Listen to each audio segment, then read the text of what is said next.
दोस्तों, जब बारिश आता है ना तो पूरा हालत ख़राब हो जाता है। हालत ख़राब होने का वजह यह है गाइज कि घर बहुत पुराना हो गया है और इसका मरम्मत कभी हुआ ही नहीं है। तो बुरा हाल तो होगा ही गाइज, क्योंकि बनाए हुए गाइज 10 से 5 साल हो गया है और 10 से 5 साल में कभी मरम्मत हुआ ही नहीं है। तो बुरा हाल होगा ही। यहाँ का पली था गाइज ऊपर का, वो भी उधिया दिया है। इसको मान लीजिए लकड़ी का घर है गाइज, तो इसका भी मरम्मत होना चाहिए ना, तो इसका भी नहीं हुआ है।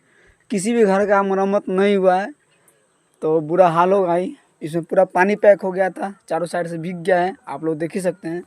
बाकी चलिए कोई ना, आप लोग लाइक कीजिए, सपोर्ट कीजिए, हम करवाएंगे मरम्मत।